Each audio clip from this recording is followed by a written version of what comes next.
ನಾನು ಸ್ವಇಚ್ಛೆಯಿಂದ ಇಷ್ಟಪಟ್ಟು 5 ವರ್ಷದಿಂದ ಪ್ರೀತಿಸಿರೋ ಗೌತಮ್ನ ನನ್ನ ಗಂಡನ್ನ ಮದುವೆ ಆಗಿದ್ದೀನಿ. ನಾನೇ ಮಧ್ಯರಾತ್ರಿ 2 ಗಂಟೆಗೆ ಬನ್ನಿ ಅಂತ ಕರೆಸ್ಕೊಂಡು ನಾನೇ ಹೋಗಿರೋದು ಆಯಿತಾ. ನಾನು ಮೆಂಟಲಿ ಡಿಸೇಬಲ್ ಅಲ್ವೇ ಅಲ್ಲ. ಮೆಂಟಲಿ ಡಿಸೇಬಲ್ ಆಗಿದ್ದಿದ್ರೆ ನಾನೇ ಬನ್ನಿ ಅಂತ ನಾನೇ ಕರೆಸ್ಕೊಂಡು ಹೋಗ್ತಾ ಇರಲಿಲ್ಲ. ಅವ್ರು ಬರಲ್ಲ ಅಂತ ಅಂದ್ರೂ ನಾನೇ ಕರೆಸ್ಕೊಂಡು ಹೋಗಿದ್ದೀನಿ. ನಮ್ಮ ಮನೇಲಿರೋಕ್ಕೆ ನನಗೆ ಚೂರು ಇಷ್ಟ ಇಲ್ಲ. ನಮ್ಮಪ್ಪ ಕೊಡೋ ಬಲವಂತ ಹಿಂಸೆ ತಡೆಯೋಕ್ಕಾಗ್ದೇ ನಾನು ಬಂದಿರೋದು. ಎಷ್ಟು ಹಿಂಸೆ ಕೊಡ್ತಿದ್ದು ಅಂತ ನನಗೆ ಗೊತ್ತು, ನಮ್ಮ ಅಮ್ಮಂಗೆ ಗೊತ್ತು, ಅವ್ರಿಗೂ ಗೊತ್ತು, ಹಿಂಸೆ ಕೊಡ್ತಿದ್ದವ್ರಿಗೂ ಗೊತ್ತು. ನಮಗೆ ಹಿಂಸೆ ತಡೆಯೋಕ್ಕಾಗದೆ ನಾನು ಇಷ್ಟಪಟ್ಟು ನಾನು ಪ್ರೀತಿಸಿದ ಹುಡುಗನ್ನ ಮದುವೆ ಆಗಿದ್ದೀನಿ. 5 ವರ್ಷದಿಂದ ಪ್ರೀತಿಸಿರೋನ್ನ ಮದುವೆ ಆಗಿದ್ದೀನಿ ಆಯಿತಾ. ಅವ್ರು ಹೆಂಗೆ ಅಂತ, ನನ್ನ ಗಂಡ ಹೆಂಗೆ ಅಂತ ನನಗೆ ಗೊತ್ತು. ಅವ್ರ ಜೊತೆ ಸಂಸಾರ ಮಾಡಬೇಕಾಗಿರೋಳು ನಾನು ಆರಾಮಾಗೆ ಚೆನ್ನಾಗೇ ಜೀವನ ಮಾಡ್ತೀನಿ ಅವ್ರ ಜೊತೆ. ಅಪ್ಪ, ನೀವು ಯಾವುದೇ ರಾಜಕಾರಣಿಗಳ ಕಡೆಯಿಂದ, ಯಾವುದೇ ಪೊಲೀಸ್ ಅಧಿಕಾರಿಗಳಿಂದ, ಮಂಡ್ಯ SP ಕಡೆಯಿಂದನೂ ನಮಗೆ ಸಪೋರ್ಟ್ ಸಿಗ್ತಾ ಇಲ್ಲ. ಬೇಡ, ಪರವಾಗಿಲ್ಲ. ನಮಗೆ ಅಲ್ಲೇ ಹೋಗಿ ಅಲ್ಲೇ ಕಚೇರಿಗೆ ಹೋಗಿ ನ್ಯಾಯ ಕೇಳ್ತೀನಿ ನಾನು. ನನಗೆ ನನ್ನ ಗಂಡ ಬೇಕು. ನಮ್ಮ ಮನೆಗೆ ನಾನು ವಾಪಸ್ ಬರಲ್ಲ.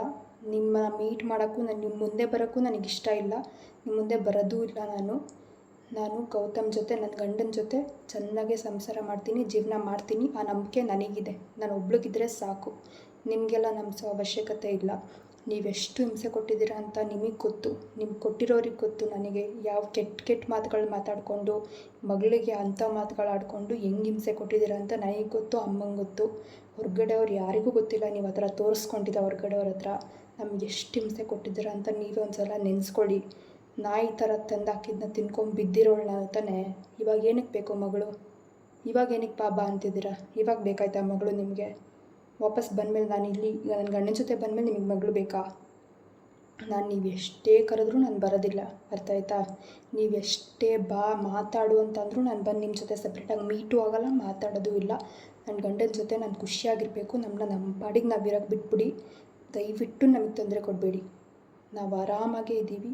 ನಾವು ಹೆಂಗೋ ಜೀವನ ಮಾಡ್ಕೊಂಡು ಕಷ್ಟಪಟ್ಟಾದರೂ ಜೀವನ ಮಾಡ್ತೀವಿ. ಆ ನಂಬಿಕೆ ನನಗಿದೆ. ದಯವಿಟ್ಟು ನಮಗೆ ತೊಂದರೆ ಕೊಡಬೇಡಿ. ನಾನು ಆರಾಮಾಗಿರ್ತೀನಿ ಅವನ ಜೊತೆ. ನಾನು ಪ್ರೀತಿಸಿದ ಹುಡುಗನ ಮದುವೆ ಆಗಿರೋದು. ಮಧ್ಯರಾತ್ರಿ 2 ಗಂಟೆಗೆ ಬಾ ಅಂತ ನಾನೇ ಕರೆಸ್ಕೊಂಡು ಹೋಗಿರೋದು, ಅರ್ಥ ಆಯ್ತಾ? ಮೆಂಟಲಿ ಡಿಸೇಬಲ್ ಆಗದಿದ್ದರೆ ನಾನು ಅವನ್ನ ಕರೆಸ್ಕೊತಾ ಇರಲಿಲ್ಲ. ನಾನು ಸೂಸೈಡ್ ಮಾಡ್ಕೊತೀನಿ, ಇರಲ್ಲ ನಾನು, ನೀವು ಬರಲಿಲ್ಲ ಅಂದರೆ ಅಂತ ಕರ್ಸ್ಕೊಂಡು, ನನ್ನ ಗಂಡನ ಕರ್ಸ್ಕೊಂಡು ಬಂದು ಮದುವೆ ಆಗಿರೋದು ನಾನು. ಯಾರೂ ನನ್ನ ಬಲವಂತ ಮಾಡಿಲ್ಲ ಮದುವೆ ಆಗಿ ಅಂತ. ಯಾರೂ ನನ್ನ ಕಿಡ್ನಾಪ್ ಕೂಡ ಮಾಡಿಲ್ಲ, ಅರ್ಥ ಆಯ್ತಾ?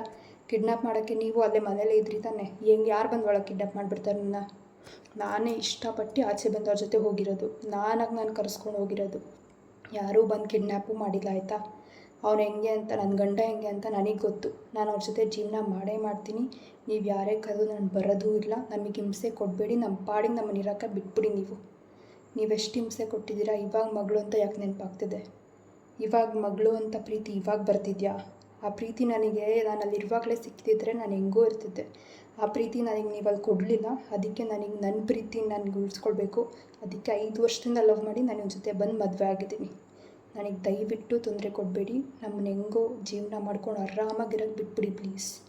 ನಾನು ಯಾರು ಕರೆದ್ರೂ ಬರಲ್ಲ. ನಿಮ್ಗಳನ್ನ ಮೀಟ್ ಮಾಡೋಕ್ಕೂ ನನಗೆ ಇಷ್ಟ ಇಲ್ಲ. ನಾನು ಬರೋದೂ ಇಲ್ಲ. ನಮ್ಮ ಯೂಟ್ಯೂಬ್ ಚಾನೆಲ್ನ ಸಬ್ಸ್ಕ್ರೈಬ್ ಆಗಿ, ಲೈಕ್ ಮಾಡಿ, ಪಕ್ಕದಲ್ಲಿ ಕಾಣಿಸೋ ಬೆಲ್ ಐಕನ್ನ ಕ್ಲಿಕ್ ಮಾಡಿ.